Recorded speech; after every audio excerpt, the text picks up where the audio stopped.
शेख की नई नौकरी। शेख चिल्ली की कहानी। शेख चिल्ली के दूसरी नौकरी ढूंढने का समय आ गया था। काजी से मिले सारे पैसे अब धीरे धीरे करके खर्च हो गए थे। एक दिन वो सुबह के समय पास के शहर की ओर चला। सड़क पर उसके आगे एक छोटे कद का आदमी सिर पर एक बड़ा पीपा रखकर जा रहा था। वो पसीने से एकदम लथपथ हो गया था। सुनो, उसने शेख के पास से गुजरते समय कहा, अगर तुम इस घी के पीपे को शहर तक ले जाओगे तो मैं इसके लिए तुम्हें 2 आने दूंगा। कुछ पैसे कमाने की खुशी में शेख ने पीपे को अपने सिर पर रख लिया और चलने लगा। इन 2 आनों से मैं कुछ मुर्गी के चूजे खरीदूंगा, उसने सोचा।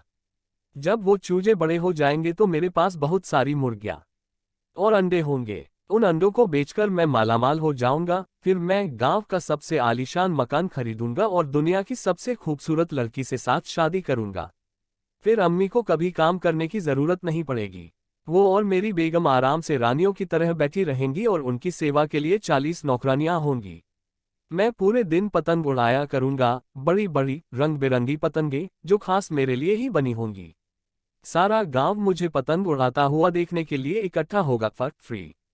अपनी सोच में पूरी तरह मगन शेख ने काल्पनिक पतंग को उड़ाने के लिए अपने दोनों हाथों को हवा में लहराया। उससे घी का पीपा धड़ाम से जमीन पर आ गिरा और सारा घी बह गया। बेवकूफ, तुमने ये क्या किया? वो छोटा आदमी चिल्लाया। तुमने 30 रुपए के घी को पानी की तरह बहा दिया। 30 रुपए कौन सी बड़ी रकम है, पर मेरी तो किस्मत ही लुट गई, शेख ने दुखी होते हुए कहा। मैं तो पूरी तरह तबाह हो गया। वो आदमी गुस्से में आग बबूला होकर चला गया। शेख भी चलते चलते एक बड़े घर के गेट के पास पहुंचा जहां एक घोड़ा गाड़ी खड़ी थी। कोचवान जी, शेख ने घोड़ा गाड़ी के चालक को संबोधित करते हुए कहा, क्या आप बता सकते हैं कि मुझे कहाँ नौकरी मिल सकती है? मैं कोई भी काम करने को तैयार हूँ।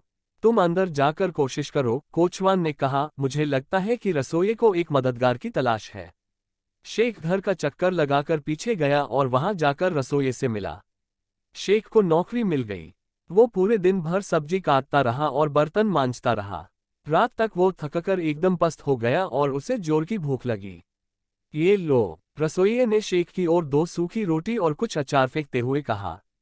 तुम चाहो तो मेरे कमरे के बाहर सो सकते हो, परंतु सुबह पौन फटते ही उठ जाना। इस घर में सुबह तड़के ही काम शुरू हो जाता है। शेख लेटते ही खर्राटे भरने लगा। आधी रात को भूख के कारण उसकी नींद खुल गई। उसने दोबारा सोने की बहुत कोशिश की, परंतु भूख ने उसे जगाए रखा। अंत में उसने रसोइये के कमरे में झांक कर देखा। रसोइये का कमरा खाली था, पर उसे बाहर बाग में से कुछ आवाजें सुनाई दी।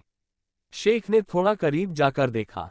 रसोइया और माली आपस में चुपचाप बातचीत कर रहे थे। उन दोनों के बीच में नींबुओं का एक ढेर पड़ा था। इस बार मुझे एक अच्छा खरीदार मिल गया है, शेख ने माली को कहते हुए सुना।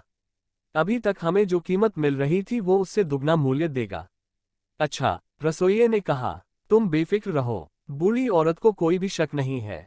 शेख ने उनका ध्यान अपनी ओर खींचने के लिए गले से कुछ आवाज निकाली। दोनों चोर उसे देखकर एकदम घबराए।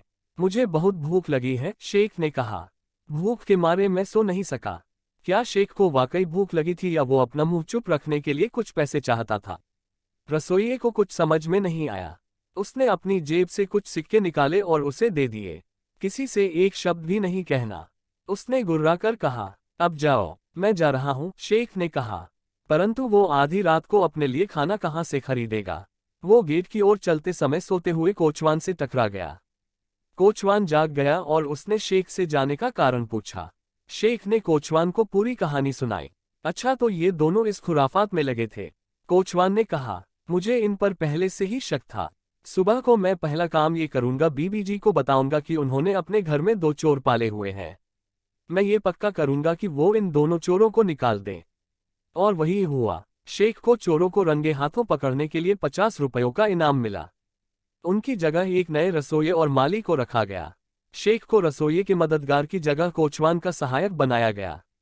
कुछ दिनों में शेख गाड़ी चलाना सीख गया और अब कोचवान जब भी छुट्टी पर जाता तो शेख घोड़ा गाड़ी को चलाता। शेख बीबी जी को जहां वो कहती घुमाने के लिए ले जाता।